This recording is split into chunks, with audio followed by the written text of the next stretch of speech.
یہ اصل میں رافضی لوگ ہیں نا، ان کے بچے ٹکڑے کھانے والے حرام خور مولوی جو ہماری صفوں میں گھسے ہوئے ہیں، اپنے آپ کو برلر کہتے ہیں نعوذ باللہ، ایسے لوگ جو ہے نا وہ یہ حرام زدگیاں کرتے ہیں نعوذ باللہ، حضور کے صحابہ کے خلاف بھونکتے ہیں۔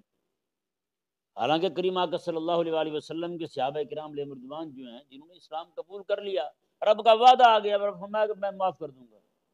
یہ پوری آیہ مبارکہ اسی معاملے میں فرمایا کہ اگر یہ لوگ ابھی آپ فرما دیں ان کو جو کفر پر ہیں، اگر یہ باز آ جائیں یغفر لہم، بخش دیا جائے گا۔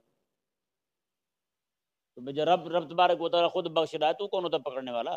تو کون ہوتا ہے باتیں کرنے والا؟ ایسے جاہل لوگ ہیں۔ ایک طرف انہوں نے قوم میں یہ پھیلایا ہوا ہے کہ جناب بابا فرید رحمہ اللہ کا جو دروازہ ہے نا، وہاں سے جو گزر جائے وہ جنتی بن جاتا ہے یا نہیں؟ ساری عوام یہی کہتی ہے جنتی بن جاتا ہے بندہ ہے، اور دوسری طرف باب فرید کا دروازہ جو گزرے وہ جنتی بن جائے، تو امام الانبیاء کے قدموں میں بیٹھا رہا ہو